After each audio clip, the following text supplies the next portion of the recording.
à tous, bienvenue, mesdames, messieurs. Patrice Talon face à la représentation nationale, le très attendu discours sur l'état de la nation, le tout premier du second quinquennat du Chantre du Bénin révélé, a livré son contenu. Crise sanitaire liée au Covid-19, cherté de la vie, attaque djihadiste et la question d'un troisième mandat auront été les sujets majeurs.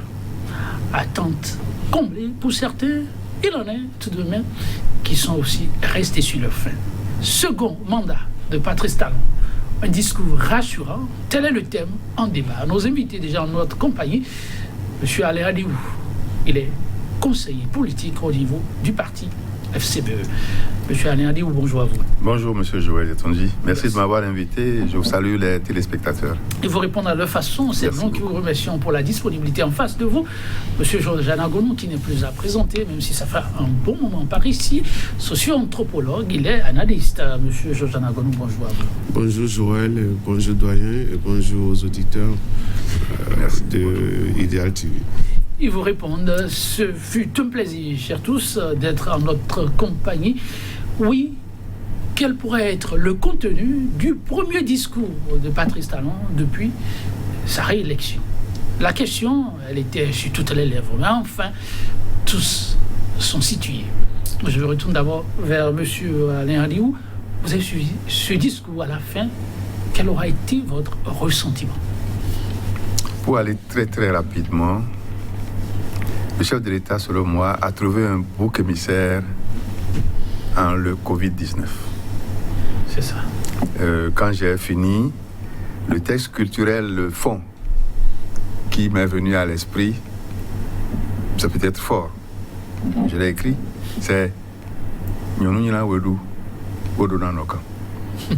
Pour tous ceux-là qui ne comprennent pas, le fond? Le Covid-19, moi je dis le Covid-19. Le Covid-19 a été utilisé par le chef de l'État comme ce qui fait que la vie coûte très cher au Bénin aujourd'hui. Je pense qu'on y reviendra. On y reviendra, c'est sûr. Ok, merci. Monsieur Georges Anagonou, quel aurait été votre ressentiment à la fin de ce discours? C'est juste que j'ai suivi un discours qui ressemble à son auteur, c'est-à-dire un discours optimiste. Et le président Patrice Talon est cet homme-là, optimiste, convaincu que ce qui est dans vos mains, si vous pouvez l'utiliser, vous pouvez transformer le monde. Et dans cet optimisme-là, il a exprimé tout le temps dans son discours. Et ça, donc, ça ne m'a pas surpris. Ça a confirmé chez moi l'homme qu'il est.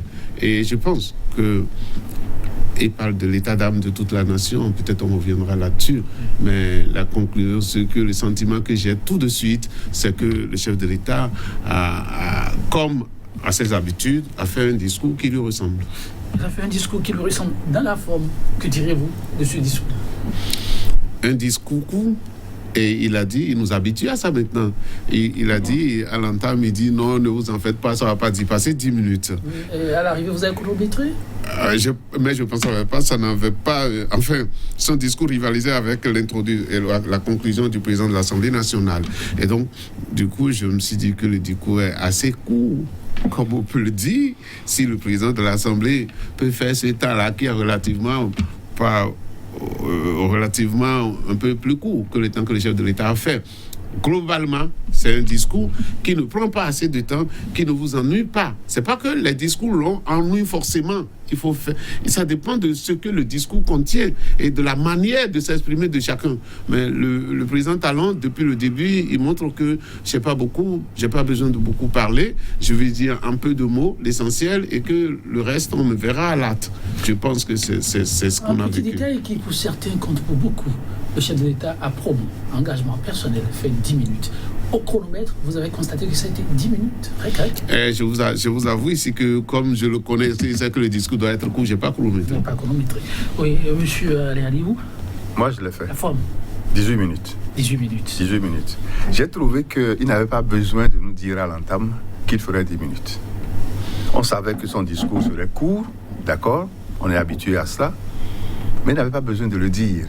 Le dire et ne pas le faire m'est apparu comme un manque de confiance, un manque d'assurance.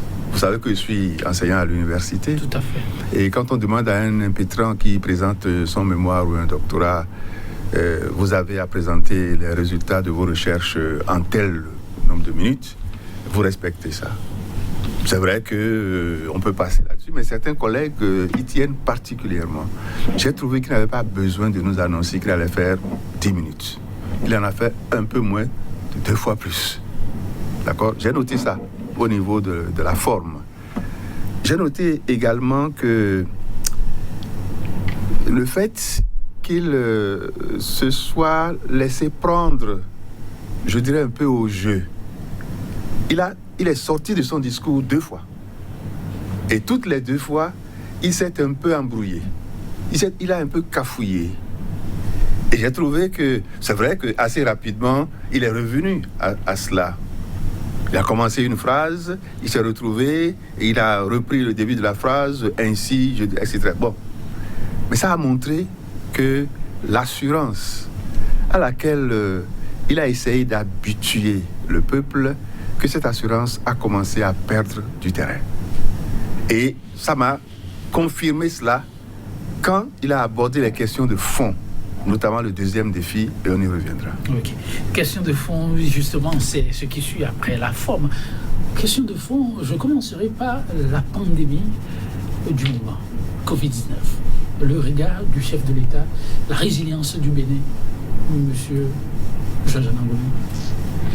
Vous permettrez que je puisse dire moi aussi ce qu'a dit le doyen. Allez-y. C'est pas pour prendre le contre-pied de ce qu'il a dit, mais il sait que la forme classique, et le discours pour rendre ça potable à votre auditoire, de temps en temps, je peux dire ça en psychologie, on appelle ça des attaques fuites. Donc parfois, vous détachez un peu pour permettre aux gens de bien assimiler ce que vous êtes en train de dire. Et comme il a dit par rapport au temps, c'est peut-être ces sorties pour lui qui permet de rendre le discours plus réaliste et plus collant aux gens. Peut-être ça c'est des moments qui n'étaient pas chronométrés peut-être dans le discours.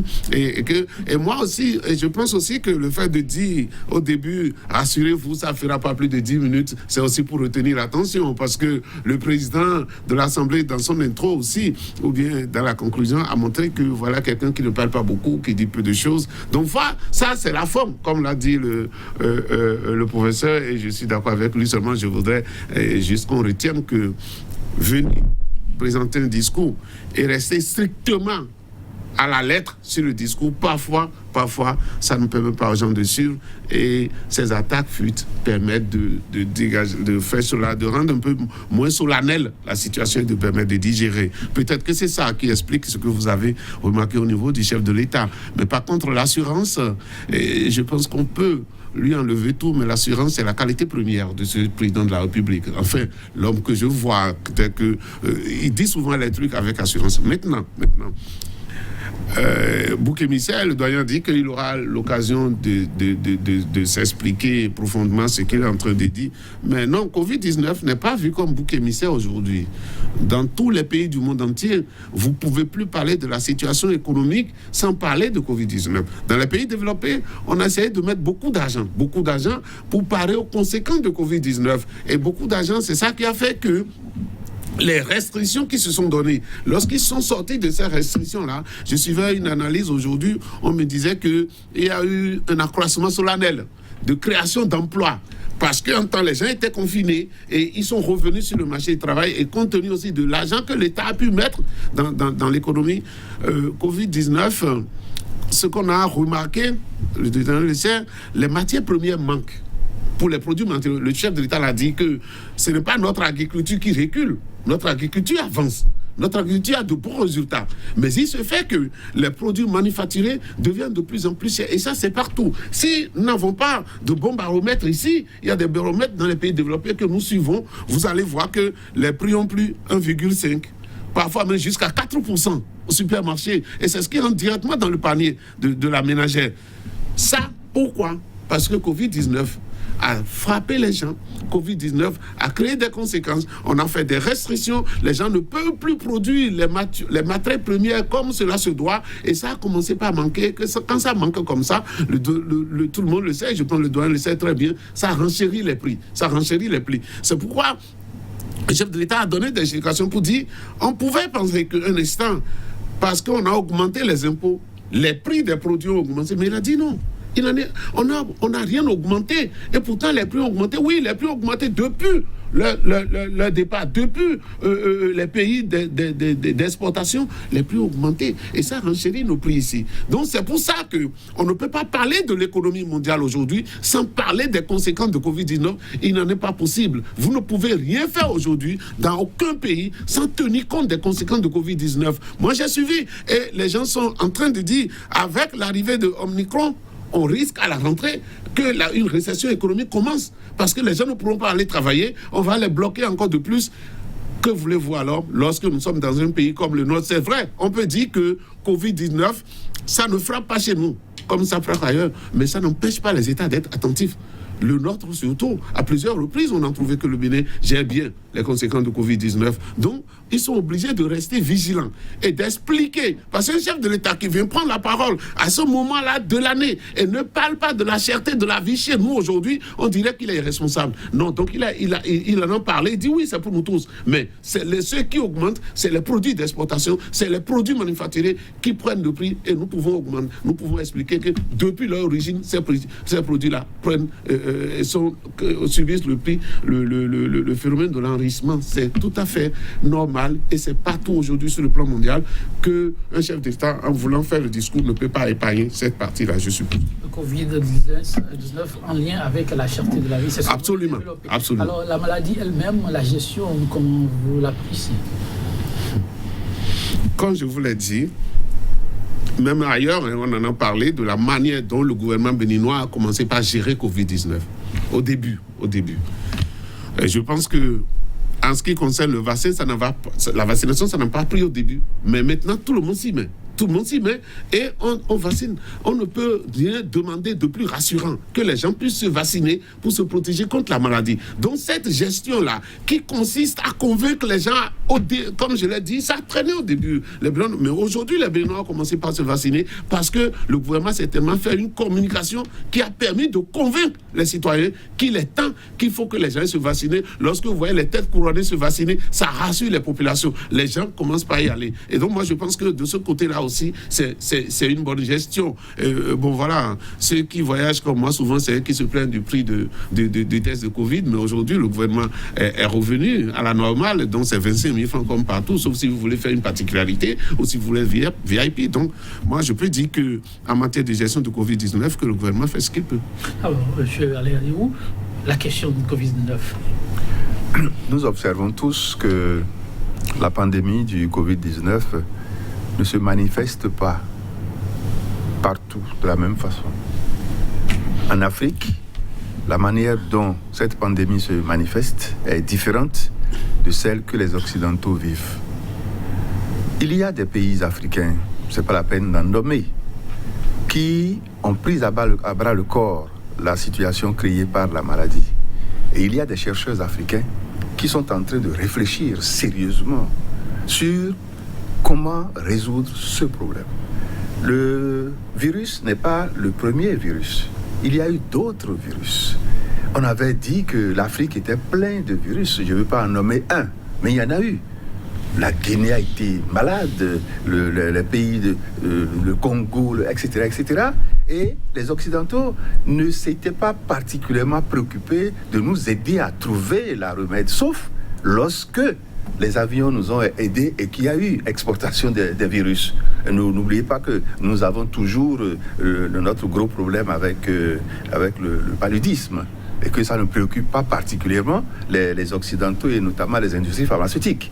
D'accord? Donc, dans certains pays en tout cas, face au Covid, il y a des experts, des chercheurs qui réfléchissent en relation avec les dirigeants politiques pour mettre en place une politique nationale de lutte contre le Covid. Nous en avons entendu parler au début. Mais ce qui s'est passé à un moment donné, c'est que les Occidentaux ont pu imposer leur manière de voir les choses. Aujourd'hui, ceux qui travaillent, d'ailleurs, comme vous faites de la recherche, tant que vous n'avez pas encore les résultats, vous ne rendez pas public, vous ne parlez pas. Vous prenez le temps Il y a eu beaucoup de chercheurs béninois qui ont contribué à l'avancée de la médecine. On ne va pas en parler aujourd'hui, ce n'est pas le cas. Mais ce sont ce que les Occidentaux nous ont imposé. La vaccination, les mesures barrières, c'est ce qu'ils ont trouvé. Pour eux, ils nous ont imposé ça. C'est vrai que le monde est un village planétaire. On en a besoin, nous aussi. C'est bon de l'avoir. Donc, nous avons ça. Mais eux, ils ont des laboratoires de recherche. Ils réfléchissent sur pourquoi l'Afrique n'est-elle pas aussi contaminée, aussi touchée par le Covid que l'Europe, que les Occidentaux. Est-ce que nous avons la réponse pour nous-mêmes? Moi, j'avais pensé, le chef de l'État, dans son discours sur l'état de la nation, dire quelque chose. À un moment donné, il y a un comité de scientifiques. Qu'est-ce que le comité de scientifiques fait? Est-ce qu'ils avancent? Est-ce qu'ils disent quelque chose? Le chef de l'État peut très bien nous dire que, en dehors des mesures barrières, en dehors de la vaccination, et je suis d'accord avec mon frère Anagoun qui en a parlé, tout le monde en parlera de la même manière, il faut que les gens se vaccinent, etc. Mais en dehors de ça, est-ce qu'au moins, nous avons commencé à nous interroger sur ce virus-là? Si on ne le fait pas à l'intérieur du pays, est-ce qu'on le fait en collaboration avec d'autres pays africains? On a entendu parler de l'un de nos chercheurs, de nos frères, qui a un certain produit. Dans notre pays, ça a été vilipendé, rejeté. Un autre pays du Sahel, même un étudiant en médecine a fait une thèse là-dessus. Mais c'est à l'honneur de notre pays. C'est des choses comme ça qui vont nous permettre d'avancer progressivement. Un peu de digression, vous permettez. Aujourd'hui, on utilise beaucoup la culture pour le développement. D'accord? Mais pourquoi ne pas saisir l'occasion du virus pour dire, mais les Africains qu'on pensait être les plus nuls du monde, aujourd'hui, ils. L'OMS finira par reconnaître. Mais attention. Mais c'est cela qui va nous permettre de sortir, j'allais dire, de la torpeur dans laquelle le reste du monde occidental nous a toujours confinés.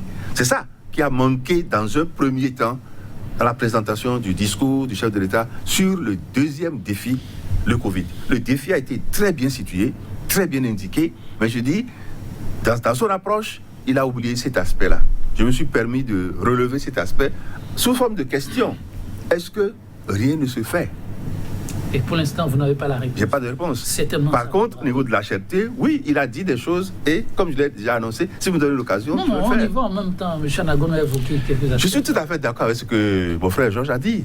Mais là où il ne peut pas être d'accord, ou du moins s'il sera d'accord avec moi, c'est que le piment, le maïs, le gari, le manioc, l'igname, l'huile ne sont pas directement concernés par les produits qui viennent de l'extérieur. C'est vrai, quand les prix de l'extérieur augmentent, il faut que, d'accord, je suis d'accord avec ça, mais que le chef de l'État dise que c'est le Covid qui est entièrement, uniquement responsable de ça, non, heureusement que quand il a fini le discours, les journalistes de l'ORTB, excusez-moi de prononcer, voilà, ont interviewé des députés. Et il y en a eu une, parce que c'était une femme, qui a dit, mais de la mouvance, qui a dit, on ne mange pas du cône. Tous les députés sont de la mouvance. C'est vrai, malheureusement. Ah bon, non? Malheureusement. Moi, je dis pas ça. Malheureusement. Moi, je dis pas ça. Et elle a dit, mais c'est vrai, on ne mange pas le soja dans notre pays. Et pourtant, la filière soja a été particulièrement développée et on l'exporte en Chine. Voilà. Est-ce que c'est le Covid-19 qui a fait ça? Parce que les producteurs se sont intéressés aux flux financiers, aux produits financiers que donne le soja, ils ont négligé les produits vivriers. Les produits vivriers aussi ont flambé à cause, à la limite, d'une mauvaise politique ou d'une politique inconséquente. D'accord? C'est cet aspect-là qu'il faut relever. Pas seulement mettre tout sur le dos du Covid. Non, le chef de l'État a prouvé que notre agriculture avance. Oui, il Autrement a dit qu'en matière de productivité... Il n'y a pas eu de démonstration. Oui, non, les déclarations, moi, ça ne m'intéresse pas. Je suis économiste. On ne vous enseigne rien. Vous avez été gouvernant, vous avez été... Oui, ce que je voudrais dire, vous avez été gouvernant et vous savez dans quelles conditions un ministre ou un président peut dire certaines choses. Ça, vous le savez, je n'ai rien à vous apprendre en cela. Heureusement que vous avez connu, puisque pour baser son discours, il a dit tout de suite, notre agriculture est en pleine progression. On devait penser que la suffisance alimentaire, l'autosuffisance alimentaire est atteinte. D'accord? Mais il dit, malgré ça, nous subissons les effets du renchérissement des prix des produits manufacturés. Et ça, doyen, vous êtes d'accord que les produits manufacturés ne viennent pas de chez nous, ne sont pas d'ici, puisque... Et je voudrais revenir sur ce débat. L'aspect des produits à l'interne, qui connaissent une flambée, qui ne s'explique pas. Non, ça s'explique, Joël. Attendez, le producteur utilise une moto. D'accord? Il a acheté la moto pour pouvoir aller au champ. Il prend du carburant. D'accord? Il prend du lait le matin, il prend du sucre. Et lui, il fixe son prix par rapport aux intrants qu'il utilise pour pouvoir produire. Vous voyez ce que je veux dire? Lorsqu'il sent que le lait qui était à 250 est aujourd'hui à 500, c'est qu'il se dit que la farine du maïs qui était à 200, il faut que je passe ça à 400. C'est pourquoi le phénomène s'enchaîne. Et donc rien ne... L'État ne peut pas réguler cela? Non, mais ça fait trop facile, non? Ouais, non, mais l'État aurait aussi posé des questions que je vais lui dire. Nous sommes dans un libéralisme économique. Et à partir de là, nous sommes dans un libéralisme économique et que l'État a refusé certaines choses à l'arrivée de ce régime. C'est comme les gens ont dit l'ONAMA, ou bien ONASA, par exemple, ça permettait de stabiliser, de trouver des produits, mais certainement que le gouvernement a trouvé qu'il y a d'autres solutions. Il y a d'autres solutions, et moi je ne suis pas là pour exposer. Mais pour l'instant, la cherté est là. Et si c'est le cas, est-ce que le ministre, le directeur des impôts, en expliquant que la cherté n'a aucun lien avec les impôts, parce que les impôts n'ont pas augmenté. Voilà, et que les commerçants n'ont qu'à arrêter de faire la pagaille, on ne devrait pas leur demander. C'est ce que je vous dis. Le gouvernement peut faire des réunions avec les producteurs, avec les commerçants, mais nous restons dans un libéralisme économique. Et dans cette situation-là, on devait permettre à celui qui fait ses affaires de chercher les moyens de fructifier. Et ça aussi, c'est vous, journalistes aussi, à la communication, qui pouvez dire, mais regardez ce produit-là, ça coûtait tant et ça a coûté tant aujourd'hui. Pourquoi? C'est des enquêtes comme ça aussi que nous voyons dans les autres pays. Mais je voudrais dire quelque chose rapidement à l'universitaire, au professeur, qui a parlé du problème global de la recherche chez nous. Monsieur, vous savez que ça s'est posé tout le temps. C'est que vous avez posé une question globale. Où en est la recherche chez nous aujourd'hui? Sur le Covid. Mais de façon globale aussi, la recherche, elle est ce qu'elle est. Oui, vous comprenez ce que je veux dire? Sur le Covid. Maintenant, Covid est venu et il fallait parer au plus pressé, au plus présent. Covid est en train d'attaquer tout le monde. N'allons pas dit à les nôtres, nous allons faire les recherches d'abord avant qu'on soit notre population, pas du tout. Mais maintenant, parfois que l'initiative de la recherche peut partir du chercheur. D'ailleurs souvent, dans un État comme le nôtre. Et vous avez évoqué effectivement notre compatriote qui a fait cela. Je voudrais dire que ça c'est une question globale et que le chef de l'État, ne peut pas forcément dans un discours pareil dire mais dans notre pays la recherche est à tel niveau. C'est ce que vous voulez savoir. Je vous comprends, professeur d'université, chercheur, c'est tout à fait normal. Mais et on dit vous savez, parce que ici, dans la sécurité routière, lorsque nous avons aussi des réunions internationales, qu'on me parle des voitures automatiques et tout ça, et on me dit des voies intelligentes et tout, et je réponds aux gens pour dire, mais moi, le problème qui s'oppose chez moi, c'est que la piste rurale, là, soit bitumée d'abord. Donc, votre histoire de route intelligente, ce n'est pas encore arrivé chez nous. Autrement dit, nous parlons au plus présent. Ce qui tout le quotidien, nous sommes en train de régler cela. Et si on n'a pas fini de régler cela, c'est dommage. La recherche en partie. Les universités n'ont pas les moyens qu'il faut. Je ne sais pas combien de laboratoires sont ici au Bénin aujourd'hui et qui bénéficient d'une certaine subvention de l'État. Et pourtant, et vous et moi, on a fait l'extérieur. On sait que les laboratoires dans lesquels nous avons évolué sont des laboratoires qui bénéficient du financement de l'État, de l'UNICEF et tout ça en France pour pouvoir évoluer. Mais une structure comme ça, dans notre pays, eh bien, on aurait voulu qu'on règle les problèmes les plus puissants pour en arriver là, et les plus pressants du moins pour en arriver là. C'est dommage que la recherche soit parent pauvre en matière de développement de nos pays, mais que voulez-vous, la plus belle femme ne peut donner que ce qu'elle a. Je m'excuse, c'est une opportunité. Le Covid est une opportunité. Le Covid est une opportunité. C'est vrai, il y a l'aspect maladie, l'aspect pandémie, mais il y a l'aspect c'est une opportunité. En matière de gestion de projet, parlez à vos collègues, entrez dedans alors. Les obstacles que vous rencontrez, normalement, si vous n'êtes pas pessimiste, vous ne devez pas être pessimiste, n'est-ce pas? Le chef de l'État, il est optimiste. Ouais. Vous l'avez dit, n'est-ce pas? Et c'est cet optimisme-là qui doit faire en sorte qu'il demande aux chercheurs où est-ce que nous pouvons aller. La recherche permet, à partir de l'existant, de mettre un cap sur demain. Absolument. OK? Absolument. Ne pas le faire, c'est manquer de quelque chose. Ce que moi, je relève simplement, c'est cela. Et je sais que d'autres pays africains le font, travaillent à cela. Et il est normal que, parce que vous avez dit, la recherche est budgétivore. Et le mot n'est même pas correct. Il faut financer la recherche si l'on veut s'intéresser à la question du financement du développement. Ça fait partie des préalables à financer pour atteindre le développement. Mais je voulais rebondir très rapidement. Oui. Vous avez trouvé la solution. La solution, c'est dans votre précédente intervention, quand vous avez dit que l'Occident, à un moment donné, les gens ont constaté qu'il y a rebondissement de la consommation. Vous l'avez dit? Oui. Rebondissement de la consommation. En économie, la fonction consommation est très liée à la fonction production. Absolument.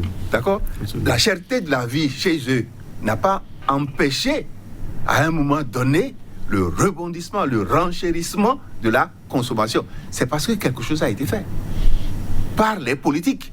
Il y a eu une politique nationale de gestion de la Covid, bien sûr, du Covid, qui a fait que, à un moment donné, le Covid n'était plus vu comme un adversaire contre l'économie nationale, mais plutôt une opportunité.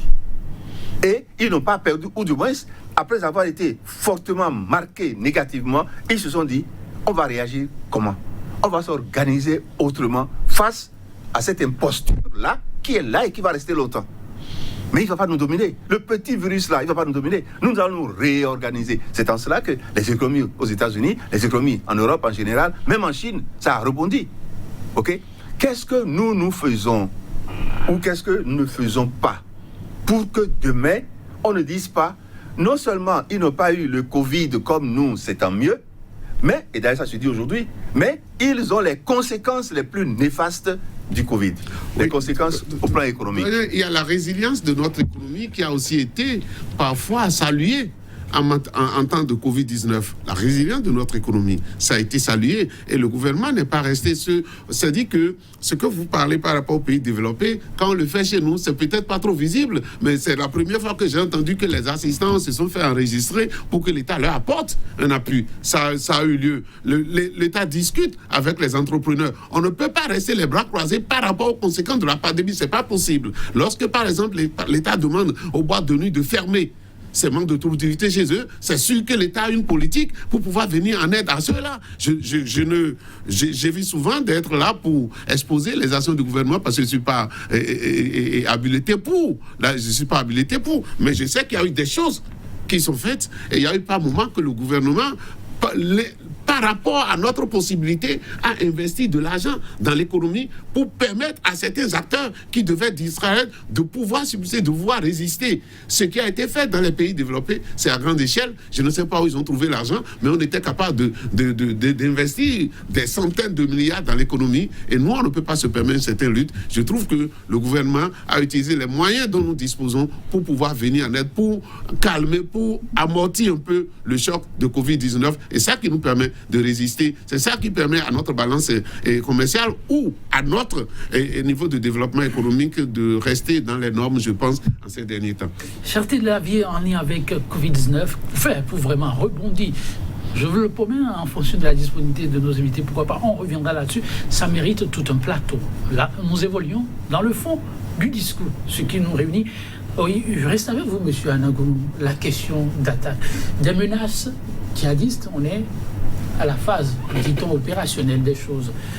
Le Bénin, en kikiné, disent certains, touché du doigt à ces attaques. Le chef de l'État n'est pas resté indifférent à travers son discours. Comment avez-vous trouvé la posture? On l'aurait, si il faisait aussi ce discours-là hier. Vous savez, avant que le chef de l'État ne présente son discours, j'ai été approché par certains organes pour dire qu'est-ce que vous auriez voulu entendre. Et j'ai dit non, moi je ne fais pas ce travail-là. Le chef de l'État, il est assez intelligent, il est assez fort, assez équipé pour pouvoir savoir quels sont les problèmes urgents du moment. Et je pense qu'il a mis les yeux là. Il a fixé son regard là-dessus. Et il a pris pour premier point la question sécuritaire. Et au moment où nous y sommes, le moment où nous traversons aujourd'hui, on ne peut pas passer ça sous silence. Ce qu'il y a, c'est que par rapport à ces annonces, j'ai compris que ici, nous sommes dans le domaine militaire et qu'en matière de défense, on ne dévoile pas ces armes tout de suite. On les garde. Le chef de l'État a montré hier que on n'a pas attendu l'attaque proprement dite pour nous préparer, mais que le gouvernement se préparait depuis et que certaines zones frontalières ont été équipées, ont été renforcées en matière militaire pour pouvoir contrer à l'attaque djihadiste. Ce qui est sûr, ce que moi j'ai dit, c'est me trait de choses là. Nulle part, on est arrivé à bout des djihadistes. Nulle part. Les soviétiques ont l'Afghanistan. D'accord, L'Afghanistan aussi a cherché des choses là pour les Américains la dernière fois, les Européens et tout ça. Donc, l'attaque djihadiste, c'est une attaque qu'on ne prépare pas. Celui qui vient attaquer prépare. Mais le gouvernement d'un pays se prépare pour contre-attaquer lorsque ça va arriver. C'est ce que notre gouvernement a essayé de faire. Et moi, s'il n'y avait pas ce discours du chef de l'État, je n'aurais pas compris que l'État se préparait depuis et prenait des dispositions pour savoir, comme je l'ai dit chez certains, ce qui était inédit, c'est le fait que le Bénin ne soit pas envahi jusqu'alors nous parlons de l'attaque djihadiste et que ça ne commence que maintenant. Parce que, regardez les pays qui nous entourent. Les pays qui nous entourent sont des pays qui font face au djihadisme. Partout, un peu partout. Et donc, qu'est-ce qu'il y a à faire? Peut-être grâce à la nature ou peut-être grâce à notre politique, nous avons résisté jusqu'à maintenant. Ce qu'il faut faire, c'est cette promesse du chef de l'État qui dit nous allons équiper davantage et rassurer les populations. Il dit ça n'a pas manqué de nous marquer, mais nous devons nous préparer, rester unis. Et c'est ça qui découle de son introduction, c'est-à-dire l'état d'esprit. Nous sommes dans quel état d'esprit? Et si vous voulez, ça aussi, on peut développer ça si on veut. Le chef de l'État, il dit c'est un acquis fondamental, l'état d'esprit dans lequel nous sommes maintenant. Et lui, le premier, que j'ai appelé l'optimiste, vous voyez, nous avons besoin de nous unir pour pouvoir faire face à ces menaces sécuritaire. C'est même pas l'heure de dire je suis opposant, je suis mouvancier. Ça n'a rien à voir. Nous devons unir toutes nos forces du moins, et donner toutes les idées qu'il faut envers le gouvernement pour que le gouvernement puisse trouver les moyens de nous protéger contre cette attaque djihadiste. Je voudrais dire que il reste encore beaucoup de quoi à faire. Le gouvernement fait des efforts. Le gouvernement nous a démontré que des efforts ont été faits et continueront d'être faits, mais il faut encore redoubler cela. Pour que le Bénin ne puisse pas tous les terroristes qui nous menacent tout le temps. Et le chef de l'État l'a dit, dans ces zones où la lutte est en train d'être menée, parfois il y a eu des arrestations justifiées et c'est ce qu'il faut. Il faut prévenir autant que faire se peut pour que nous puissions nous protéger Donc le défi sécuritaire, comme le chef l'a dit, est un défi central aujourd'hui pour maintenir la sécurité de notre pays. Voilà, question sécuritaire, tout le monde est préoccupé. Le chef de l'État y a accordé une attention toute particulière. La démarche et les options, monsieur Aléadine. J'avoue que c'est la partie du discours que j'ai aimé le plus. C'est ça. C'était très bien. Il a d'abord positionné ce défi-là au tout début. C'est le défi majeur, plus important que le défi Covid. Et la façon dont il a abordé aussi est très bien. Il a informé que des actions étaient entreprises depuis plus de 2 ans et que ça porte du fruit. Il n'a pas manqué de dire en filigrane ce que je veux, moi, préciser un peu. Vous savez, pour lutter contre le terrorisme de cette nature-là, l'une des armes majeures sont les renseignements. Donc, ce sont les informations. Les informations doivent être gérées à 3 niveaux. Le premier niveau, c'est dans les localités. Les militaires à eux seuls ne suffisent pas. Il faut que les autorités communales et locales soient impliquées. La population elle-même. J'ai entendu quelqu'un dire assez récemment qu'il était dans un pays de l'Afrique du Nord et une famille allait acheter 3 pains. Chaque jour, 3 pains. Et à un moment donné, la famille est passée de 3 à 7 pains. Le boulanger a observé et apporté l'information aux militaires pour savoir si la population, enfin, le nombre de la famille a grandi, s'est agrandi ou pas. Et en cherchant, ils ont trouvé que cette famille-là est liée à des étrangers. Donc, si les autorités communales et locales, et notamment la population elle-même, sont impliquées à la base, le travail, j'allais dire, de filtre ou d'infiltration se fera. Et quand on constatera qu'il y a des étrangers, assez rapidement, les autorités militaires le sauront. Le deuxième niveau, c'est la sous-région. Là, le chef de l'État l'a dit, si mes souvenirs sont bons. Mutualisation des efforts pour que le travail soit fait. Pourquoi ne pas intégrer des pays comme le Togo, le Bénin et d'autres dans le G5? Il y a une communauté comme ça aujourd'hui. Le troisième niveau, c'est la coopération internationale. Le chef d'État n'a pas besoin de dire tout ça parce qu'il est le premier concerné par la défense nationale. Donc, du travail se fait et personnellement, comme il a dit au début, j'ai apprécié cette partie du discours. Et je l'en remercie d'ailleurs. Je le félicite pour ça. Quoique de l'opposition. Parce que, et mon frère l'a dit, et partout dans le monde, sauf peut-être à un moment donné aux États-Unis avec l'ancien président et celui qui est là aujourd'hui, n'est-ce pas? Quand un pays, une nation est attaquée, toutes les forces politiques se mettent ensemble. Parce qu'il s'agit de défendre la patrie. Voilà. Merci beaucoup. J'ai une question effectivement sur laquelle le chef de l'État était vraiment attendu. Une question parmi tant d'autres. Alors il y a une question qui, elle, n'était pas forcément attendue, mais qui a fait beaucoup réagir. Il s'agit de l'annonce du chef de l'État qui dit que son second mandat et non le deuxième mandat. M. Anagono est en train de sourire. Vous avez suivi cette portion de phrase? Absolument. Quelle est l'interprétation que vous en avez faite? Au fait, moi, à sa place, moi, je ne parlerai plus de ça. Mais vous avez compris que c'est en quelque sorte pour faire rire l'assistance que... Vous pensez, l'analyse que c'est pourquoi allons-nous revenir là-dessus? Moi, je vous dirais pourquoi je ne reviens pas là-dessus, la question de second mandat ou de troisième mandat. Je m'en tiens à ce qu'a dit notre Constitution. Ce qu'a dit notre Constitution et la Constitution relue en 2019, je pense bien c'est ça, la Constitution relue dernièrement en décembre, dit que 2 mandats de toute votre vie. Pourquoi allons-nous continuer de prêter l'intention au chef de l'État comme quoi il ne veut pas partir? Je déteste ces Béninois qui à chaque fois prêtent l'intention à un chef de l'État de ne pas vouloir partir. La question n'est pas de vouloir partir. La question, c'est de respecter notre Constitution qui est notre ciment et qui est sacré, qu'il ne faut pas. Donc, moi, je ne lui prête pas d'intention. Honnêtement, je dis la question, ce qui est écrit dans la Constitution, c'est 2 fois de toute votre vie. Mais, je comprends le chef de l'État, parce que chaque fois qu'il prend la parole, peut-être dans une certaine situation d'incertitude, les gens ont envie qu'il parle de ça. Les gens veulent savoir ce qu'il parle de ça. Et oui, et puis il y a eu des gens qui veulent amuser la galerie, qui parfois, moi je vois dans les réseaux sociaux, disent, mais bon, appelons un 3e mandat. Chaque société fixe les règles qui correspondent à l'étape où la société en est. Je pense que pour nous, aujourd'hui, pour le moment, ce qui nous calme et qui calme les ardeurs et qui fait que nous aurons de la stabilité dans notre pays, c'est les 2 mandats reconnus par la Constitution. Et par rapport à ça, je trouve que, bon, voilà, si ce n'est pas par rapport à la pression populaire, le chef de l'État pouvait aussi ne pas revenir là-dessus à chaque moment.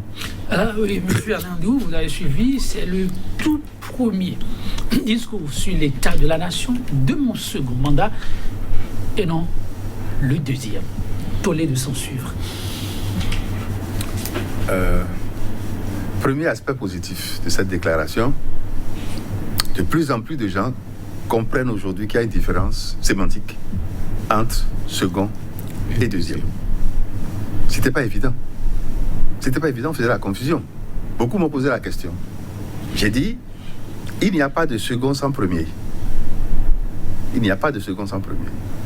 Mais quand on dit le second, ça veut dire qu'il n'y a pas de troisième. C'est mon second fils. Ça veut dire qu'il n'y a pas un troisième fils. Peut-être qu'il y a une fille qui vient. Puis s'il n'y a pas un autre garçon, d'autres garçons, je peux dire, c'est mon second fils. Ou alors si je veux préciser, c'est mon second enfant. Ça veut dire qu'il y a un premier et un deuxième. Et là, c'est un premier et un deuxième enfant, point. Il n'y a pas de troisième. Donc, le chef de l'État nous a permis, dans tout le pays, de commencer à bien comprendre la différence entre second et deuxième. Et je l'en remercie. Je remercie ceux qui ont écrit le discours. Et donc, est-ce qu'il dit par rapport à ce que la Constitution dit? Non, ça c'est d'abord au plan littéraire. Évoluons graduellement. Maintenant, le problème qu'il pose, vous l'avez déjà abordé. Mais moi, je n'ai pas la certitude, je n'ai pas l'assurance. Parce que j'ai entendu, en avril 2016, à Porto-Novo, j'y étais. C'était tellement solennel. C'était tellement fort. C'était tellement prenant.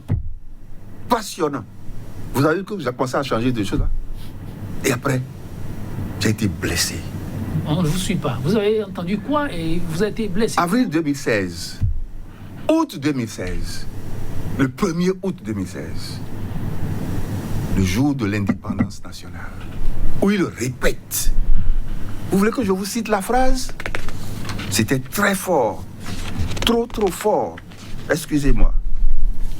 Je ferai de mon mandat unique une exigence morale en exerçant le pouvoir d'État avec dignité et simplicité. Il a déclaré ça urbi et orbi à l'endroit du peuple béninois et du monde entier. Puis, à l'occasion de la fête du 1er août, comme je le disais, le même président, dans un débat à bâton rompu, dit ceci. Je voudrais que tout le monde soit sûr et certain d'une chose.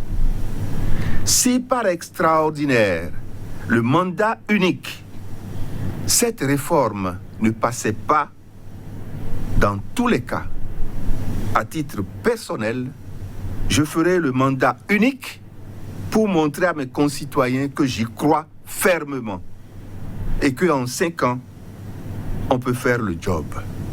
Fin de citation. C'est resté dans les annales de notre pays. Oui. Ça se respecte. Ouais, mais toi, Puisque ça n'a pas été respecté, oui. Alors permettez-moi de douter. J'ai aimé l'expression, mais permettez-moi de ne pas avoir comme vous l'assurance.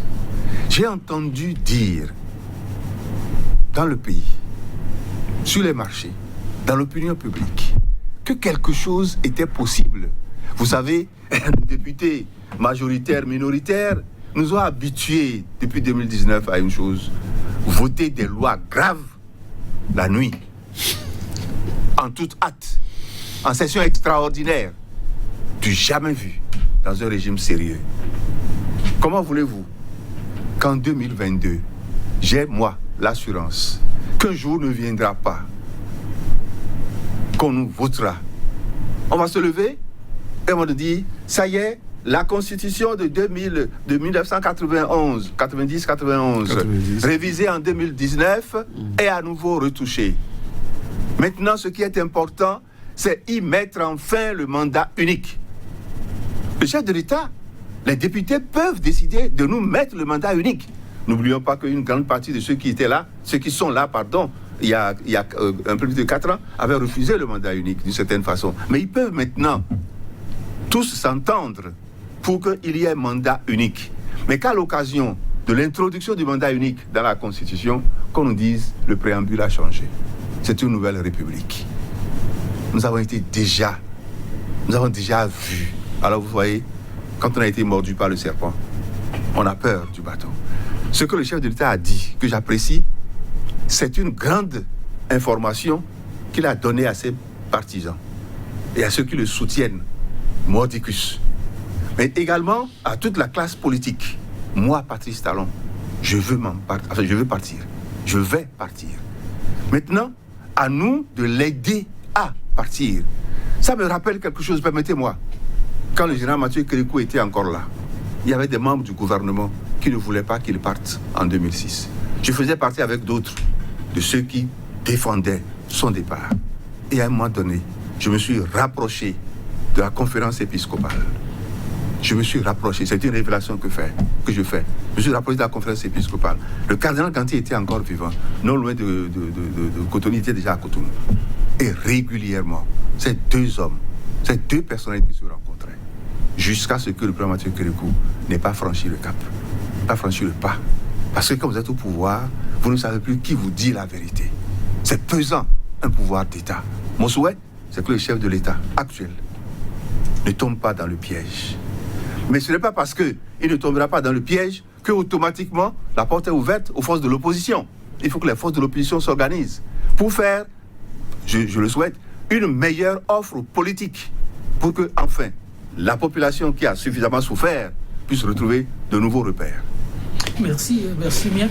Cette question, en tout cas, pour les Béninois, chacun va dans son sens en fonction du vécu ou pas. La question. Vous ne pensez pas que le doyen a été dans un certain sérieux, il est servi dans un certain sérieux que peut-être pour moi que je puisse juste dire deux mots. Non, il n'y a pas de problème, vous pouvez le dire en attendant la transition. Doyen, ce que je pense, lorsque à chaque fois, le destin de notre pays va défendre de la volonté d'une seule personne, c'est que nous ne sommes pas en démocratie solide. Ils sont 82. Ouais, je suis d'accord avec vous et que vous avez des raisons d'être pessimiste. Je ne refuse pas. Inquiet, d'accord. D'être inquiet.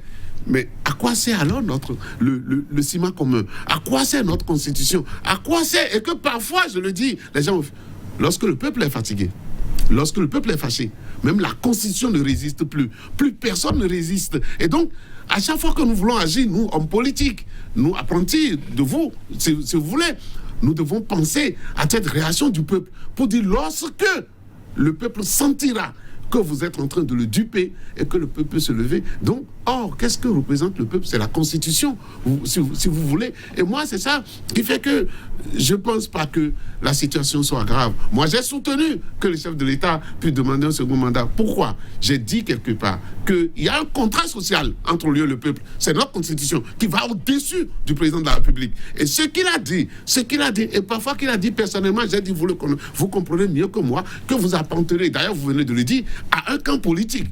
Et que ce que le camp politique dit, ça peut vous amener à décider. Peut-être que le fait de faire le choix d'un second mandat est ce que le camp politique, ce que l'entourage politique lui aurait dit. Mais cet entourage politique devra être honnête en son temps pour savoir que nous avons une constitution et l'obligation que nous avons, c'est de respecter cette constitution-là. C'est d'en faire quelque chose de sacré. Mais si les hommes politiques n'en font pas, le moment où le peuple se réveillera, et bien souvent, ça a balayé tout le monde sur sa voie. Et je ne pense pas que le Bénin puisse encore retourner à cette situation douloureuse. Moi, je fais confiance à la Constitution et non au chef de l'État. Si vous pouvez me comprendre, je fais confiance à notre Constitution qui dit que nul de son vivant ne peut avoir deux mandats dans la République. Je pense que ce qu'il y a, c'est qu'on a tellement douté. Et ça, le chef de l'État est obligé de travailler doublement pour restaurer la confiance. Cette affaire de pourquoi il a dit et pourquoi il n'a pas fait, j'exprime ça par rapport au fait qu'il appartient à un camp politique. Et le moment venu, c'est ce camp politique qui lui a dit ce que le camp politique voudrait. Et sa volonté seule ne pouvait pas dépasser celle de tout le monde. Alors, le camp politique peut lui dire, mais monsieur le Président, on peut toujours, on a aujourd'hui des coups d'éponge pour aller toucher la loi fondamentale. Le camp politique l'a fait en Guinée, on a vu les résultats. Donc on n'a pas envie des aventures. Le Bénin a déjà vécu des situations douloureuses, on n'en revivra pas parce que c'est des pauvres qui en payent le prix. Ce n'est pas notre objectif. En tout cas, que l'expérience puisse servir aussi de ciment, mais tout en écoutant la voix du peuple, comme on dit. Avec votre permission, je vais pouvoir évoluer très rapidement. C'était là les points majeurs, les points saillants de ce discours. Mais le peuple attendait aussi le chef de l'État sur certains points qui seraient passés sous silence. Peut-être que ceux qui le disent n'ont pas scrupuleusement suivi ce discours. La question de la décrispation politique. Monsieur Anagonou. Ce que le chef de l'État a fait, c'est qu'il a essayé de dépasser toutes les questions à polémique. Et il a dit, ça me permet de revenir sur un élément essentiel de ce discours pourtant passé. Notre état d'esprit. Oui, tel le chef de l'État l'a dit, vous certifiez que c'est un état unique qu'on a aujourd'hui. Mais à force de vouloir, quand on a la volonté, il dit le Bénin à un état d'esprit aujourd'hui qui pense que rien n'est impossible qu'on peut faire. Et ça, moi, ça m'a rassuré. C'est-à-dire que décrisper, oui, c'est ce que j'ai dit. Ce qui n'est pas impossible, Joël, c'est la capacité que nous avons de décrisper notre situation politique. Et si nous avons en tête que c'est ensemble, il n'a jamais dit j'ai fait, il dit c'est ensemble que nous faisons cela, nous serons encore plus forts, lorsque nous serons encore plus unis. Et pour que nous puissions encore être beaucoup plus unis, faire face à la situation sécuritaire dont on parle, eh bien, les crispations politiques, c'est assez facile à régler. Et moi, je me suis dit, celui qui l'appelle à l'union, c'est qu'il veut faire effacer ce qui divise. Et ce qui divise, c'est peut-être parfois ces crispations politiques. Et moi, je voudrais faire confiance. Moi, je l'ai dit et je le redirai toujours. La scène politique, elle est ce qu'elle est. Elle est vivante. La démocratie est vivante lorsque l'opposant peut librement s'exprimer et dire ce qu'il veut par rapport à la gouvernance et en place. Lorsqu'il n'y a plus ça, on tombe dans la dictature. Et ce n'est pas le vœu du Bénin, ce n'est pas la volonté du peuple béninois. Donc à partir de ce moment, le temps de la justice peut passer, mais heureusement que le temps de la politique peut venir. Et ce temps de la politique, pourquoi pas, le chef de l'État, il veut l'union. Il veut l'union. Dans son discours, cet état d'esprit n'est pas pour une seule personne, mais c'est pour nous tous. Et l'état d'esprit, pourquoi il le dit, c'est important. Dans un pays où on n'a pas de ressources, notre état d'esprit à vouloir travailler résolument pour le développement va faire que nous tous on va croire. J'ai vu ça chez un peuple, j'ai vu ça chez les Marocains. Ils n'ont pas de ressources, mais l'état d'esprit de l'homme politique que nous devons faire de ce pays-là, malgré qu'on n'a pas de ressources, ce dont nous disposons, ça va nous permettre de faire le pays le plus développé de notre zone. Alors, s'ils l'ont fait, parce qu'un jour, j'étais au Maroc, et mon ami m'a pris en circulaire, il m'a montré la résidence du roi et tout ça. Et je dis, mais comment vous avez fait? Quelles sont vos ressources? Et il me dit, Georges, on n'a pas de ressources, mais on a la volonté. Nous sommes tous unis derrière ça. Nous pensons que c'est ce qui peut nous permettre de développer. Donc, l'état d'esprit dont parle le chef de l'État, si nous devons l'avoir, c'est tous que nous allons l'avoir ensemble. Et pour pouvoir l'avoir ensemble, il faut faire partie, il faut dissiper les crispations politiques qui sont secondaires par rapport au développement du pays, par rapport à la vie quotidienne de chaque citoyen. Les crispations politiques les différents politiques sont secondaires, et donc il fallait vous inspirez la crispation politique et développement qui précède qui? On y reviendra. Monsieur Alain Adéou, vous avez suivi ce discours. Certains s'étonnent, peut-être à tort, l'université nous dira que clairement des concepts ont été exprimés. Covid-19, question sécuritaire, cherté de la vie, mais sur la question de la crispation politique qui semble tenir à cœur aux Béninois, le sujet n'a pas été clairement évoqué. Comment ça s'explique? Sûrement que le chef de l'État continue de réfléchir.